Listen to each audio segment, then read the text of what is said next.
جس ہستی کو وہ ولی مانتا ہے وہ ولی وہ ہے جس کو اللہ نے مقرر کیا ہے، سقیفہ والوں نے نہیں۔ جو ہمارا مکتب ہے، مکتب کا عقیدہ وہ یہ ہے۔ تو کیا سوال یہ ہے کہ امام علی کو جن لوگوں نے منتخب کیا تھا وہ اس عقیدے کے تحت کیا تھا؟ نہیں، اس عقیدے کے تحت تو نہیں کیا تھا۔ حضرت عثمان کے بعد جب وہ امیر المؤمنین کے دروازے پر آئے تو یہ کہہ کر آئے کہ اب ہم یہ دیکھ رہے ہیں کہ آپ کے علاوہ اس معاشرے میں، اس ذبو حالی کے دور میں، اس اختلاف اور شدید ترین اختلافات اور لڑائیوں کے دور میں آپ کے علاوہ کوئی اور اس معاشرے کو سنبھال نہیں سکتا۔ اس لیے وہ علی کی طرف آئے، اس لیے نہیں کہ اللہ نے علی کو معین کیا تھا اور فرمایا تھا کہ تم علی کو اپنا ولی مانو، نہیں، اس لیے تو نہیں آئے تھے۔ اس لیے ان دونوں کے درمیان حد فاصل جو ہے آسمان اور زمین کا ہے۔ لہذا یہ کہنا کہ وہ جو امیر المؤمنین کے ساتھ کوفہ میں تھے وہ سارے امیر المؤمنین کے شیعہ تھے، 100% غلط بات ہے۔ اگر یہ کہنا کہ امام حسن کے جو ساتھی تھے وہ سارے شیعہ تھے، ہاں گروہ کے معنی میں ہاں، اسی طرح جس طرح سے ابو سفیان کے شیعہ تھے، جس طرح سے معاویہ کے شیعہ تھے، جس طرح سے خود عثمان کے شیعہ تھے، اسی طرح علی کے بھی شیعہ تھے، یعنی علی کی پارٹی، عثمان کی پارٹی، ابو سفیان کی پارٹی، معاویہ کی پارٹی، پارٹی کے معنی میں شیعہ تھے، لیکن عقیدے کے جس معنی میں مکتب تشیع اپنے آپ کو شیعہ کہتا ہے وہ یہ ہے کہ پہلا امام علی ابن ابی طالب ہے، اور اس پہلے امام کا تعین اللہ نے کیا ہے، اور وہ امام معصوم ہے، من جانب اللہ ہے، اس کی اطاعت اللہ کی اطاعت ہے، اس سے انحراف اللہ سے انحراف ہے، اس کے ساتھ چلنا اللہ کے ساتھ چلنا ہے، اس سے دشمنی کرنا اللہ سے دشمنی کرنا ہے۔ یہ عقیدہ ہے مکتب امامت اور مکتب تشیع کا۔ اس عقیدے کے ساتھ کوئی بھی ایسا بندہ آپ کو صدر اسلام میں امیر المؤمنین کے لشکر میں ایسی کوئی بڑی تعداد نہیں ملے گی، امام حسن کے لشکر میں کوئی ایسی بڑی تعداد نہیں ملے گی۔ ہاں تھے، لیکن بہت قلیل تعداد میں، بہت قلیل تعداد میں۔ جو باقی تھے وہ ان کے گروہ کے تھے، لیکن جب کبھی ان پر مشکل آئی ولی کو چھوڑ دیا، جب کبھی انہیں کوئی دو میں سے ایک کا انتخاب کرنا پڑا آسان کا انتخاب کیا۔ جب عقیدے کے حوالے سے یہ عقیدہ نہ ہونا کہ علی اللہ کی جانب سے ولی ہے، تو پھر جب لوگ ولی بنائیں گے، لوگ خلیفہ بنائیں گے، تو پھر لوگوں کی مرضی ہے ساتھ دیں یا نہ دیں۔ لہذا جہاں فائدہ ہوگا ساتھ دیں گے، جہاں پر نقصان ہوگا ساتھ نہیں دیں گے۔ یہی صورتحال امام حسن کے دور میں تھی، یہی صورتحال امیر المومنین کے دور میں رہی، یہی صورتحال حتیٰ امام حسین علیہ السلام کے دور میں رہی۔ اس لیے امام حسین علیہ السلام کا ساتھ دینے والے کتنے لوگ تھے؟ مختصر ترین، لیکن وہ لوگ کون تھے؟ جنہوں نے کہا کہ یہ حجت خدا ہے، یہ ولی خدا ہے، اس ولی کی اطاعت اللہ کی اطاعت ہے، اس ولی سے انحراف اللہ سے انحراف ہے، لہذا وہ اپنی جان خوشی سے دینے کے لیے میدان میں کھڑے ہو گئے۔ جو لوگ ولایت کو اس معنی میں اپناتے ہیں وہ کہلاتے ہیں شیعہ علی کلامی معنی میں، جو اس معنی میں نہیں اپناتے علی کی پارٹی کے لوگ تو کہلا سکتے ہیں، لیکن عقائد اور کلامی میدان میں وہ اثنا عشری شیعہ نہیں کہلاتے۔ اور ہم بات کر رہے ہیں اپنے مکتب کے حوالے سے کہ ہم اثنا عشری یعنی 12 امامی یعنی 12 ہستیوں کو اپنا امام ماننے والے مکتب کے پیروکار ہیں، جس میں پہلے امام کا تعین بھی اللہ کرتا ہے اور آخری امام کا تعین بھی اللہ کرتا ہے، لوگوں کا اس تعین میں کوئی رول نہیں ہے۔ لہذا سقیفہ والے اس میدان امامت کے تصور سے خود بخود خارج ہو جاتے ہیں۔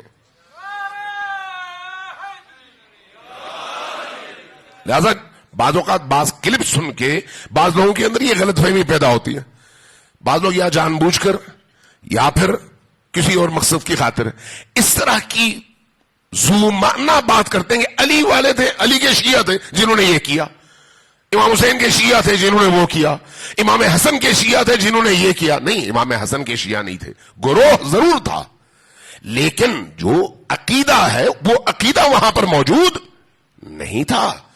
ہم بات کر رہے ہیں آئیڈیالوجی کی.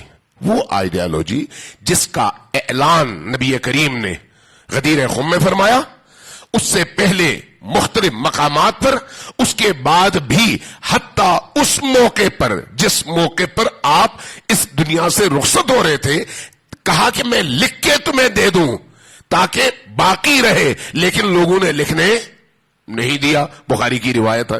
لہذا جب ہم بات کرتے ہیں اثنا عشری شیعہ کی, تو اس اثنا عشری شیعہ میں امام حسن کا لشکر شامل نہیں ہے, کوفہ والے شامل نہیں ہے. ہاں ان کے اندر کچھ لوگ ضرور تھے, یہ بات درست ہے, اور کوفہ والوں نے بھی حضرت امام حسین کو جب دعوت دی ہے تو اس لیے نہیں دی کہ آپ مفترض الطاعہ اللہ کی طرف سے وہ ولی اور وہ امام ہیں جن کا تعین اللہ نے کیا ہے. جو لوگ یہ عقیدہ رکھتے تھے ان کی تعداد بہت کم تھی, باقی معاشرہ ویسا نہیں تھا. اس لیے آپ دیکھتے ہیں اسی کوفہ میں جب امام علی علیہ الصلوۃ والسلام 4 سال حاکم رہے نا, 4 سال, ان 4 سالوں میں جب امام علی نے آ کر مدینہ سے کوفہ شفٹ ہو کر کوفہ میں مسجد کوفہ میں خطبے دینے شروع کیے, تو آپ نے وہ چیزیں جو خلفاء کے دور میں رائج تھیں آہستہ آہستہ مٹانی شروع کی, منع کرنا شروع کیا. ان میں سے ایک نماز تراویح تھی رمضان میں. جب امام علی نے فرمایا کہ یہ تراویح اسلام میں نہیں ہے, اللہ کا حکم نہیں ہے, رسول کی سنت نہیں ہے, جو آج بھی علماء اہل سنت بھی کہتے ہیں, یہ یعنی وہ یہ نہیں کہتے کہ یہ رسول کی سنت تھی, وہ کہتے ہیں حضرت عمر کی سنت تھی. تو امیر المومنین نے بھی یہی کہا کہ یہ رسول کی سنت نہیں ہے, میں اللہ کی کتاب اور رسول کی سنت کو زندہ کرنے آیا ہوں, تو تم رسول کی سنت کو اپناؤ, رسول کی سنت یہ نہیں ہے, اس کو چھوڑ دو. تو اسی مسجد میں موجود لوگوں کی اکثریت نے اٹھ کر نعرے لگانے شروع کر دیے, واہ سنت عمرہ, اے عمر کی سنت ختم ہو رہی ہے. تو وہ شیعہ تھے, شیعہ ایسا نعرہ لگاتا ہے نہیں. اس لیے اس شبہے میں پڑھ کر کبھی ایسا نہ ہو کہ غلط فہمی پیدا ہو جائے کسی کے دل میں کہ کربلا میں بھی شیعہ تھے اور کوفہ میں بھی شیعہ تھے اور مدینہ میں بھی شیعہ تھے. شیعہ ہوتے تو شیعہ ایسا کبھی نہ ہوتے, کبھی ایسا نہ ہوتے. صلوات بھیجیے پر محمد وآل محمد.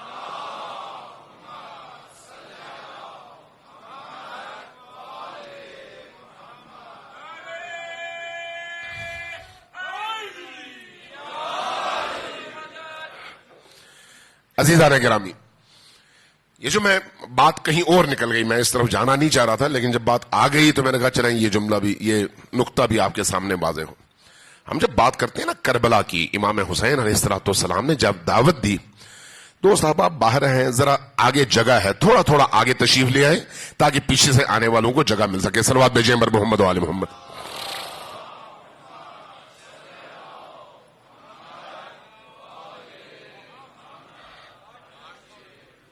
دوبارہ صلوات بھیجیے پر محمد وآل محمد.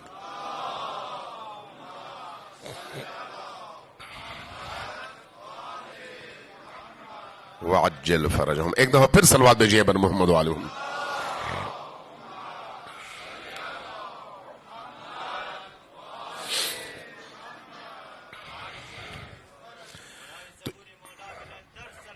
اللہم صلی علی محمد.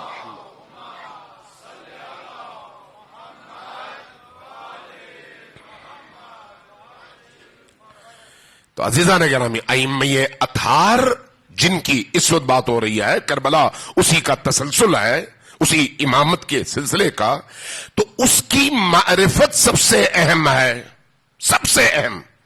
کہ اگر کسی کے دل میں وہ معرفت پیدا ہو جائے تو اس کی زندگی چینج ہو سکتی ہے.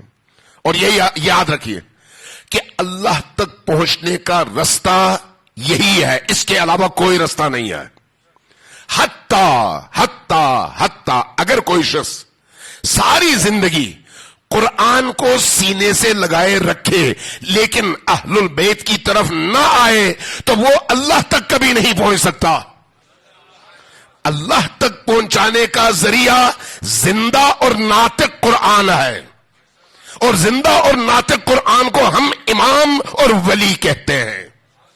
لہذا وہ جو ولی ہے وہ کربلا میں نظر آتا ہے، وہ جو ولی ہے وہ عاشور میں جلوگر نظر آتا ہے. لہذا وہی ولی جب کربلا میں حل من ناصر ینصرنی کی صدا دیتا ہے تو وہ صدائے ولایت ہے، ندائے ولایت ہے. ایک عام انسان یا ایک عام سیاسی لیڈر کی یا ایک قبیلے کے لیڈر کی آواز نہیں ہے، یہ اللہ کی آواز ہے.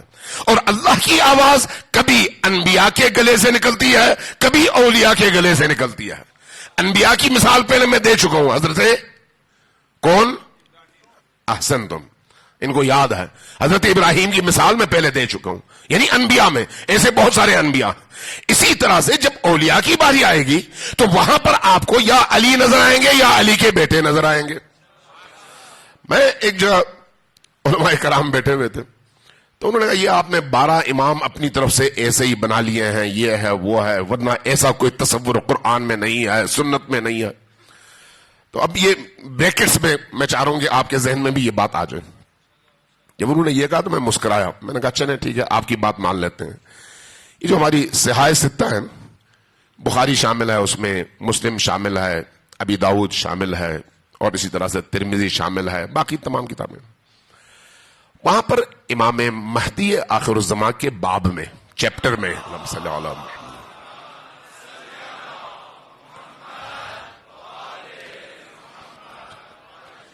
ان میں تمام کتابوں میں کم و بیش ہر کتاب میں ایک چیپٹر ایسا ہے جس کو یا باب الملحمہ کہتے ہیں یا باب المہدی کہتے ہیں، کتاب المہدی، جس میں کسی نہ کسی صورت میں امام مہدی آخر الزمان علیہ الصلوۃ والسلام کے موضوع کو چھیڑا گیا ہے.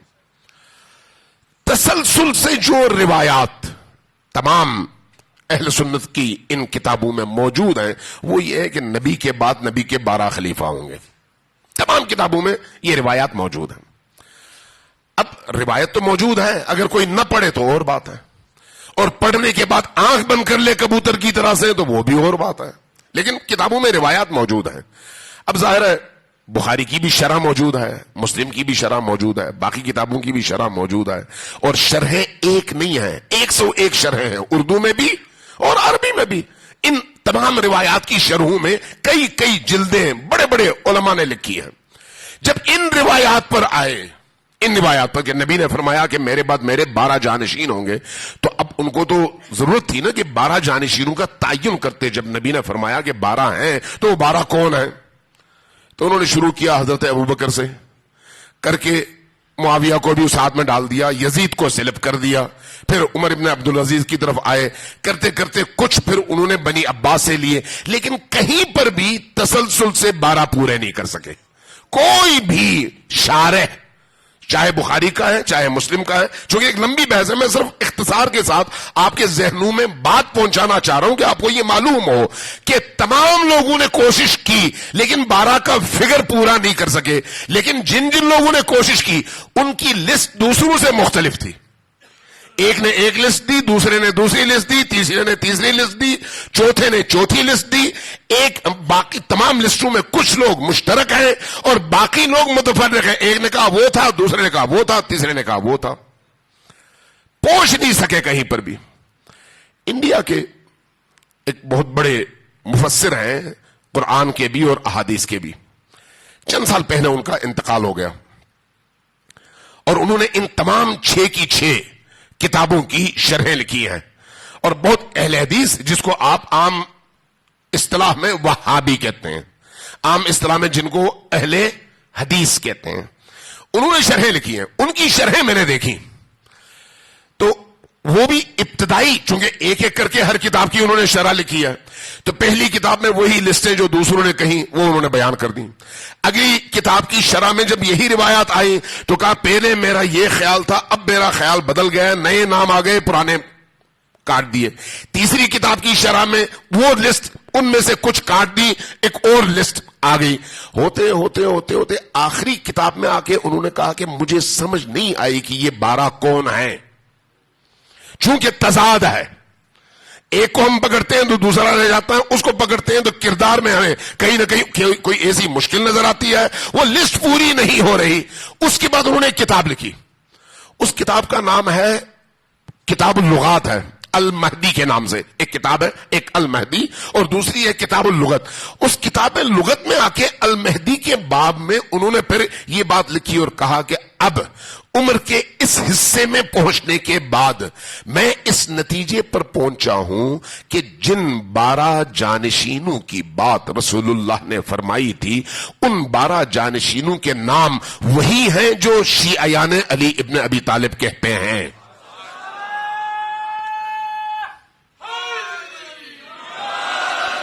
یہ انہوں نے وہاں پر لکھ دی۔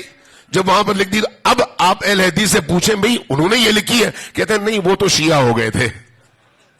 ہوتا یہی ہے، ہوتا یہی ہے، جب کوئی بندہ صحیح رستے تک پہنچ جائے تو اس پر پھر لیبل لگا دیتے ہیں، شیعہ کا لیبل لگا دیتے ہیں، رافضی کا، تاکہ اس کی بات کی وہ تاثیر باقی نہ رہے۔ اب اس محفل میں جب ہم بیٹھے ہوئے تھے، میں نے پھر ان احادیث کا حوالہ دیا۔ میں نے کہا یہ احادیث آپ کے علم میں کہاں؟ میں نے کہا کہ چلیں آپ کی بات مان لیتے ہیں، پہلے جو ہے حضرت ابوبکر تھے، دوسرے حضرت عمر تھے، تیسرے حضرت عثمان تھے، اسی ترتیب ہے جو آپ کہتے ہیں مان لیتے ہیں۔ آخری کا آپ کو نہیں پتا، یہ بتائیں کہ آخری جو ہے جس کا نام ایسا ہے جس پر تمام مکاتب کا اتفاق ہے، وہ کون ہے؟ تو انہوں نے کہا وہ امام مہدی ہے، 12ویں جو ہیں وہ امام مہدی ہیں، وہ آئیں گے۔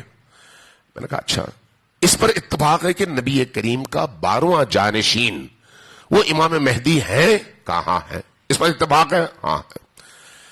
میں نے تو پوچھا یہ بتائیں گے اس 12ویں کا انتخاب کون کرے گا؟ کہا اللہ کرے گا۔ تو میں نے کہا نہیں، ہم ایک کام کرتے ہیں کہ تمام عالم اسلام کے تمام بڑے بڑے علماء کو ایک کانفرنس میں بلاتے ہیں، بلا کے ان سے کہتے ہیں کہ ہم سب مل کے اپنے میں سے کسی کو مہدی بنا لیتے ہیں تاکہ وہ اس پورے عالم میں عدل اور انصاف کا نظام نافذ کرے اور دنیا میں خدا کی حکمرانی ہو۔ تو کہا نہیں یہ تو نہیں ہو سکتا، ہم نہیں کر سکتے۔ تو پھر سوال یہ تھا کہ اگر ہم 12ویں میں نہیں کر سکتے تو پہلے میں کیسے کر سکتے ہیں؟ چونکہ اگر سلسلہ وہی ہے تو پھر ہر جگہ وہی ہونا چاہیے۔ اگر 12ویں میں یہ کام اللہ کا ہے تو پہلے میں بھی اللہ کا ہے، دوسرے میں بھی اللہ کا ہے، تیسرے میں بھی اللہ کا ہے۔ تو ہم جو اپنے آپ کو اثنا عشری 12 امامی کہتے ہیں، اس کی بنیاد یہی ہے کہ ہم کہتے ہیں نہیں، امامت اللہ کی طرف سے ہے۔ جب اللہ کی طرف سے ہے تو پھر اللہ کی طرف سے جب امامت ملتی ہے تو پھر امامت کے ساتھ وہ اختیار بھی ملتا ہے۔ اختیار اب 2 طرح کی ہیں، ایک ہے انسانوں کے ارادے میں اور ایک ہے اس کائنات کی روح میں۔ وہ جو کائنات کی روح میں ارادہ ہے اور اختیار ہے وہ اللہ کی طرف سے ملتا ہے، جس کو ہم کہتے ہیں ولایت تکوینی، جس کے نتیجے میں جب ولی اللہ کی طرف سے منتخب ہو کر ولی بنتا ہے تو وہ چاہے تو دنیا کو زیر و زبر کر دے، چاہے تو جو وہ چاہے وہی ہو، اس لیے کہ وہ ارادہ خدا کا مظہر ہے۔ لیکن وہ جو اس کا تشریعی ولایت کا پہلو ہے، اس کا تعلق انسانوں سے ہے۔ انسان مانے تو ہوگا، نہ مانے تو نہیں ہوگا۔ جتنے بھی انبیاء آئے ان تمام انبیاء کو اللہ نے نبی بنا کر بھیجا یا نہیں؟ بنا کے بھیجا یا نہیں؟ تمام انبیاء کو بھیجا۔ اب جب ان تمام انبیاء کو اللہ نے نبی بنا کر بھیجا تو جن لوگوں نے نہیں مانا وہاں پر ان نبیوں نے کیا کیا؟ کچھ نہیں۔ چونکہ نہیں مانا تو پھر نہیں۔ جنہوں نے مانا ان کے لیے ہے تو امام بھی تو اسی طرح سے ہے۔ جنہوں نے مانا ان کے لیے وہ امام ہے، جنہوں نے نہیں مانا ان کا حساب کتاب ادھر ہوگا۔ لیکن یہاں پر جب آپ تکوینی حوالے سے دیکھتے ہیں، اس عالم کی روح کے حوالے سے، تو وہ اختیار ان اولیاء کے پاس موجود ہے۔ اور اللہ تبارک و تعالیٰ کا نظام ایسا ہے کہ انسانی عقل کی وہ پرورش کرتا ہے، انسانی فکر کی پرورش کرتا ہے۔ ہر آنے والے زمانے کا انسان گزشتہ زمانے سے کئی سال آگے نکل جاتا ہے۔ یہ ذرا سوچئے اس بات پر، یہ چھوٹا سا جملہ ہے لیکن اس کے پیچھے مفاہیم کا ایک سمندر ہے۔ آج سے 30 سال پہلے کا جوان آج کے جوان کی نسبت فکری اعتبار سے بہت پیچھے ہے، مجموعی طور پر میں بات کر رہا ہوں۔ کیوں؟ اس لیے کہ وہ پرانا زمانہ تھا۔ آج کے دور میں علم میں ترقی ہوئی ہے، ٹیکنالوجی میں ترقی ہوئی ہے، معرفت میں ترقی ہوئی ہے، مطالعہ یہ عالم میں ترقی ہوئی ہے، اس ترقی کے نتیجے میں علم نے کئی گنا ترقی کر لی ہے، تو آج کا جوان آج کی معلومات، آج کی معرفت اور آج کے علم کے ساتھ پلا بڑھا ہے، اس لیے وہ انسان آج کے انسان کا مقابلہ نہیں کر سکتا۔ اسی طرح جس طرح سے آج کا انسان آج کے 100 سال بعد والے انسان کا مقابلہ بالکل نہیں کر سکتا۔ آج آپ دیکھیں، اگر آج سے 35 سال پہلے، 40 سال پہلے آپ کو کوئی یہ بتاتا کہ بھئی اس طرح کی کوئی ٹیکنالوجی آئے گی جو آج دنیا میں موجود ہے، آپ کا یوٹیوب ہوگا، آپ کے ایک موبائل پہ 50 چیزیں ہوں گی اور زندگی اس طرح کی آسان ہو جائے گی، آپ یہاں پر بیٹھے ہوں گے اور کائنات کے دوسرے حصے میں لوگوں کو دیکھ بھی رہے ہوں گے، باتیں بھی کر رہے ہوں گے، گھر بھی، آپ کو کبھی یقین نہ آتا، کہتے یہ کیسے ہو سکتا ہے؟ صرف 40 سال پہلے۔ آج یہ ہے، اگر آج کے 40 سال کے بعد دیکھیں تو یہ ٹیکنالوجی کہاں سے کہاں پہنچتی ہے، یہ کس کی کارستانی ہے؟ انسان کی، انسان کے کس پہلو کی؟ فکر کی۔ فکر میں جیسے جیسے ترقی ہوتی ہے ویسے ویسے اس کی وسعت میں اضافہ ہوتا ہے، اس وسعت کا نتیجہ یہ ہے کہ انسان اللہ کو زیادہ پہچاننے لگتا ہے، اس وسعت کا نتیجہ۔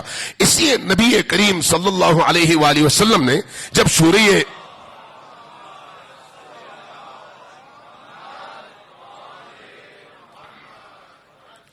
سورہ اخلاص نازل ہوا، بسم اللہ الرحمن الرحیم قل هو اللہ احد، جب یہ سورت نازل ہوئی تو نبی کریم نے لوگوں سے کہا اس کو پڑھو اور حفظ کر لو۔ کہا یا رسول اللہ یہ سمجھ نہیں آتی سورت کی، چونکہ آیات بڑی گہری ہے۔ فرمایا تم حفظ کر لو، تم سن لو، تم اپنے دلوں میں اس کو رکھ لو، ایک نسل بعد میں آئے گی اس کو یہ صورتیں سمجھ آ جائیں گی، اس کو یہ صورتیں سمجھ آ جائیں گی۔ امام خمینی، ان کی 2 کتابیں ہیں، ایک اسرار الصلاۃ اور ایک سر الصلاۃ۔ سر الصلاۃ میں وہاں پر جا کر اسی سورہ اخلاص کی شرح میں انہوں نے یہ روایت نقل کی، نقل کرنے کے بعد فرماتے ہیں کہ جو رسول اللہ نے فرمایا تھا نا کہ ایک نسل بعد میں آئے گی جس کو سورہ اخلاص کی سمجھ آئے گی، آج تم لوگوں کو سمجھ نہیں آ رہی، تو وہ نسل ہم ہیں۔ کون کہتا ہے؟ امام خمینی۔ اس کا مطلب یہ ہے کہ عرصہ گزرنے کے بعد قرآن فہمی میں، قرآن کے عمق میں جانے کے حوالے سے اضافہ ہوتا ہے، فکر انسانی کو جلا ملتی ہے۔ اس لیے آج آپ دیکھیں صدر اسلام میں علی موجود، فاطمہ الزہرا سلام اللہ علیہا موجود، امام حسن موجود، امام حسین موجود، لیکن ان کو سامنے دیکھتے ہوئے بھی، ان کے معجزات اور کرامات سے واقفیت کے باوجود بھی، ان کی عصمت سے واقفیت کے باوجود بھی، نبی سے نسبت سے واقفیت کے باوجود بھی، ان ہستیوں کے ساتھ کیا کچھ ہوا؟ کیوں؟ فہم میں کمی، جہالت کی حکومت، نادانی۔ لیکن آج آپ دیکھیں کسی نے آپ میں سے امام حسین کو نہیں دیکھا، ہم میں سے کسی نے حضرت زہرا سلام اللہ علیہا کو نہیں دیکھا، لیکن معرفت کے جس لیول پر ہم ہیں، کیا اس زمانے کے مسلمان تھے؟ اگر ہوتے تو ایسا کبھی نہ ہوتا۔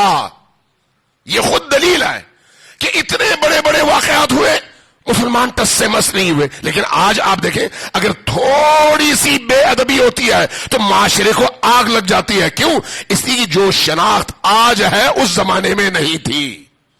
زمانے کے گزرنے کے ساتھ ساتھ جیسے جیسے زمانہ گزرتا چلا جائے گا، حق کی پہچان اور شناخت کے لیے برتن بڑھتا چلا جائے گا۔ ہر انسان کے اندر برتن موجود ہے، برتن بڑھتا چلا جائے گا۔ جیسے جیسے برتن بڑھتا چلا جائے گا ان ہستیوں کی شناخت میں اضافہ ہوتا چلا جائے گا۔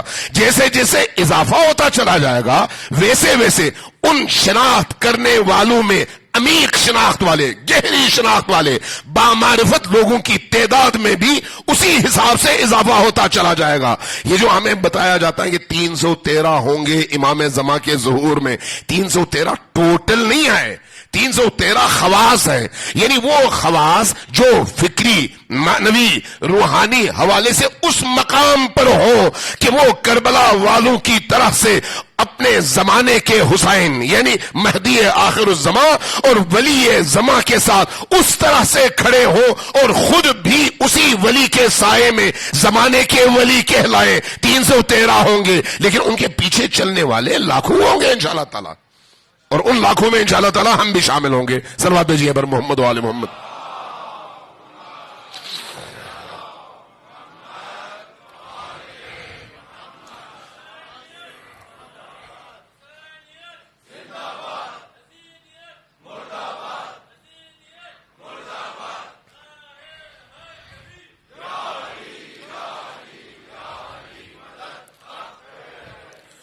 آج بات ادھر ادھر زیادہ نکل گئی، وہ جو موضوع کا فوکس تھا اس سے ہم تھوڑا سا ادھر ادھر زیادہ ہو گئے. ایک دفعہ پھر صلوات بھیجیں پر محمد و آل محمد.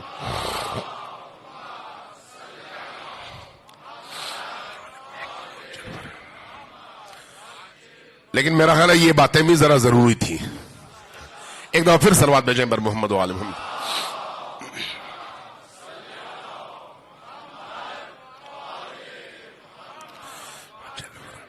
اس لیے یہ یاد رکھیے، دین چند رسومات کا نام نہیں ہے.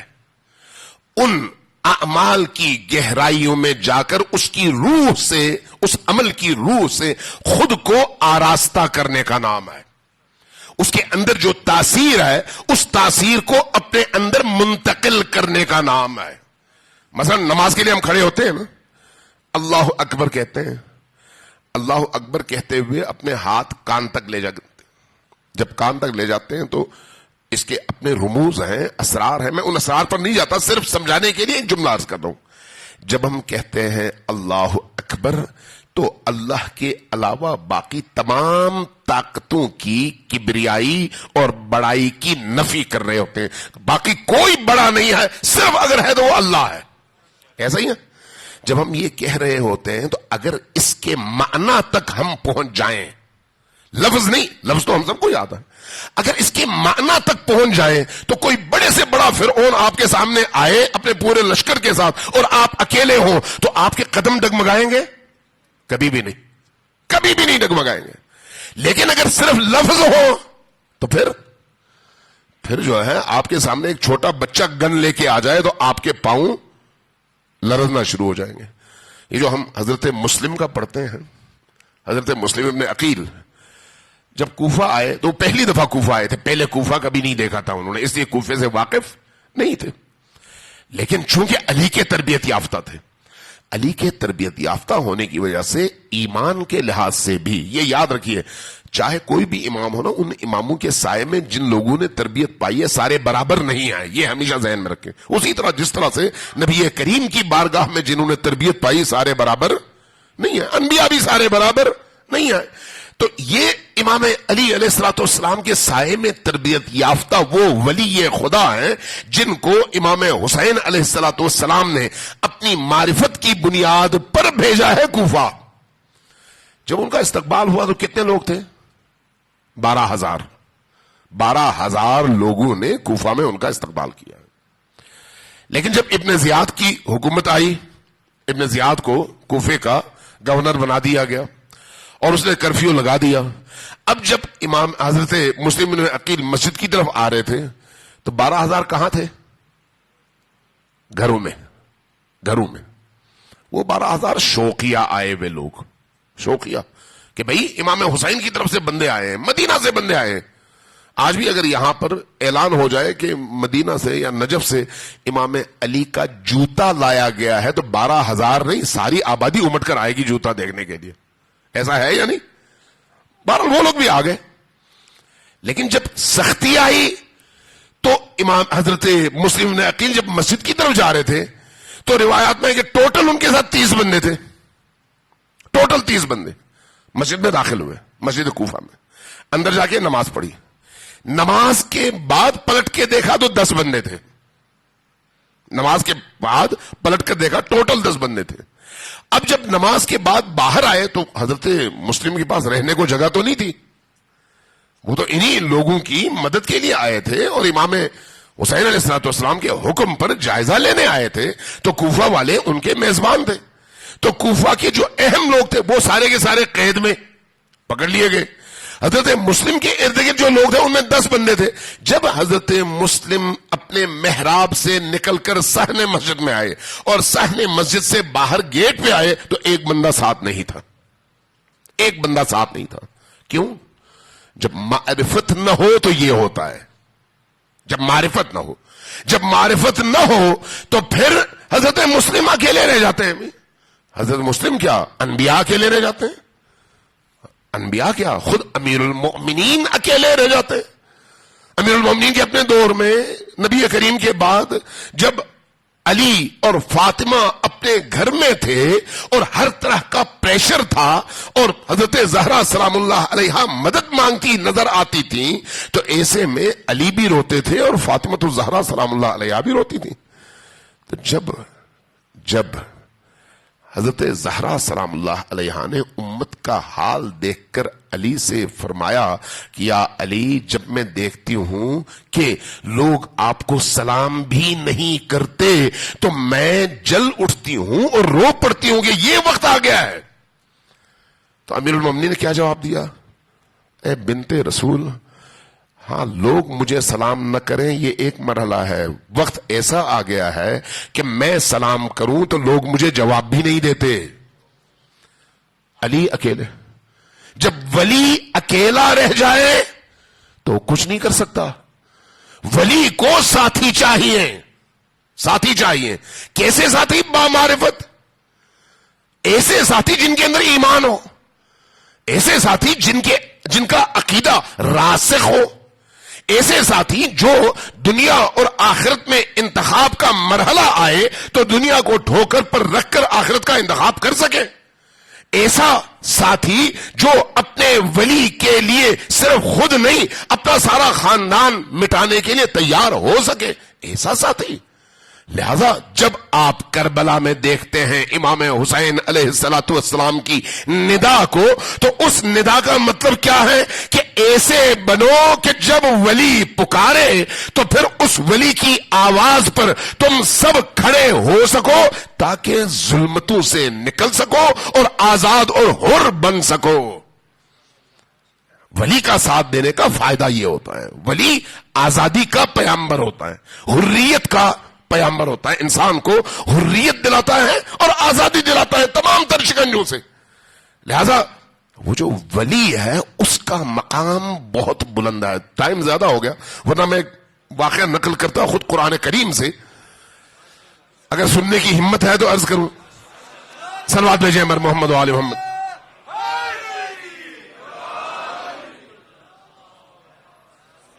ذرا اونچی آواز سے صلوات بھیجیں مر محمد و آل محمد.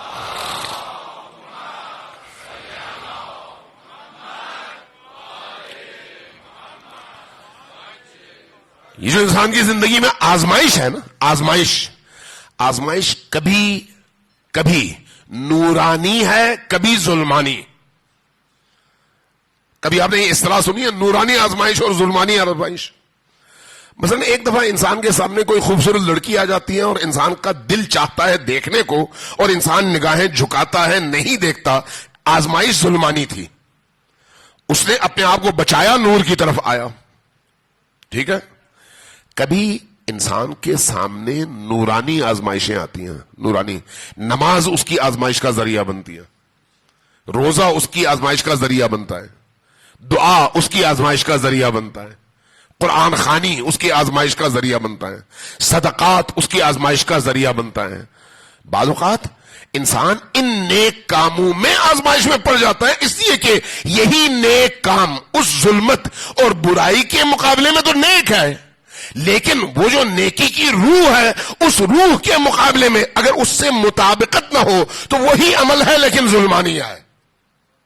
نماز بعض اوقات انسان کو تاریکیوں میں لے جاتی ہے، روزہ بعض اوقات انسان کو تاریکیوں میں لے کے چلا جاتا ہے. وہ نماز جو انسان کے اندر کے انسان کو اللہ کا مطیع نہ بنائے. کبھی آپ یہ دیکھ لیں، آپ اکیلے ہو نماز پڑھ رہے ہو، اچانک کہیں سے کوئی آواز آئے کہ دو لوگ 4 لوگ آ گئے. آپ کی نماز کی اس کیفیت میں فرق پڑتا ہے یا نہیں پڑتا؟ اگر پڑتا ہے تو کہیں گے یہ نماز ظلمانی نماز ہے، نورانی نماز نہیں ہے. کیوں؟ اس لیے کہ کسی کے آنے سے آپ الرٹ ہو جائیں اور بالکل سیدھے ہو کے نماز پڑھیں. کوئی نہ ہو تو بڑے ڈھیلے ڈھالے انداز میں کبھی کہیں پر خارش کر رہے ہو، کبھی کہیں پر ہاتھ مار رہے ہو، کبھی ادھر کبھی ادھر جھک رہے ہو، اس کیفیت میں بے حالی میں، لیکن کوئی آئے بڑے الرٹ ہو گئے. یہ خود آزمائش ہے، خود نماز کے اندر. روزے میں اسی طرح سے، باقی عبادات میں اسی طرح سے، دعاؤں میں اسی طرح سے، مجالس میں اسی طرح سے.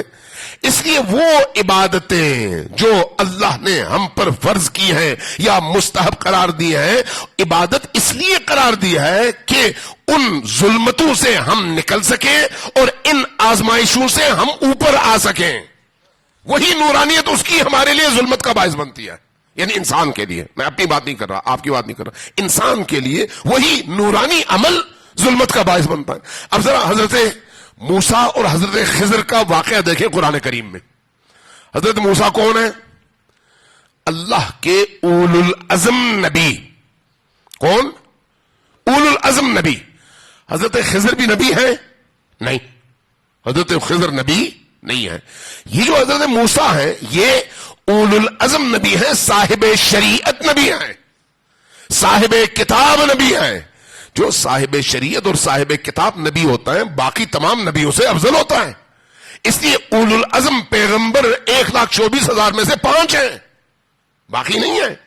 ان میں سے ایک حضرت موسیٰ ہے. حضرت موسیٰ پر کتابیں نازل ہوئی، آیات نازل ہوئی، الواح نازل ہوئی، لوح جن میں اللہ کی طرف سے آیات تھی. اب کبھی نبیوں پر کسی طور سے نازل ہوتی ہے، کبھی کسی طور سے، مختلف اس کی صورتیں ہیں. حضرت موسیٰ پر جب یہ الواح نازل ہوئی تو بعض روایات اہل البیت کی کہتی ہیں کہ حضرت موسیٰ کے دل میں کیفیت پیدا ہوئی کہ اللہ نے مجھے اس قابل بنایا کہ مجھ پر یہ الواح نازل ہوئی، یہ لوح نازل ہوئے، یہ آیتیں نازل ہوئی. کیا اس وقت زمین میں مجھ سے بہتر بھی کوئی ہے؟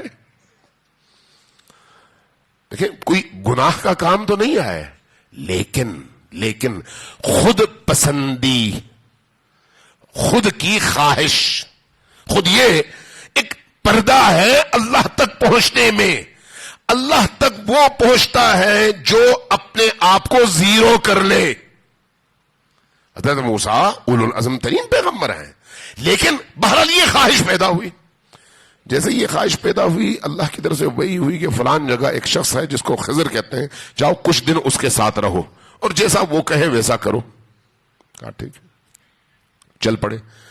اب نبی تو حجت خدا ہے، باقی تمام لوگوں کو اس کی اتباع کرنی چاہیے. لیکن حضرت موسیٰ حضرت خضر کے پاس جاتے ہیں. حضرت خضر ان سے کہتے ہیں کہ تم میرے ساتھ چل نہیں سکتے. حضرت موسیٰ اب نبی اولو العزم صاحب کتاب، لیکن کہتے ہیں تم میرے ساتھ چل نہیں سکتے. حضرت موسیٰ فرماتے ہیں کہ یا خضر، اللہ نے مجھے اگر بھیجا ہے تو کسی حکمت کے تحت بھیجا ہے. آپ جو کچھ کہیں گے میں آپ کی اس بات پر عمل کروں گا. اب حضرت موسیٰ کیا ہیں؟ مطیع. اور حضرت خضر کیا ہیں؟ مطاع.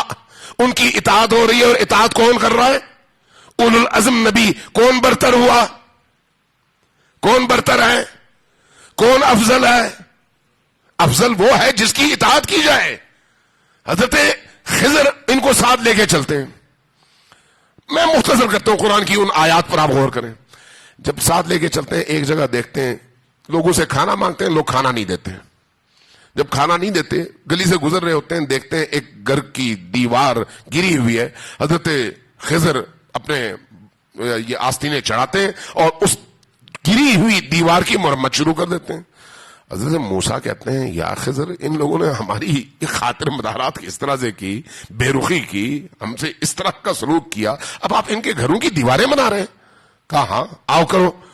پھر جب اعتراض کرتے ہیں تو کہتے ہیں جاؤ پھر اپنا رستہ لو، واپس جاؤ. تمہارا رستہ اور ہے اور میرا رستہ اور ہے.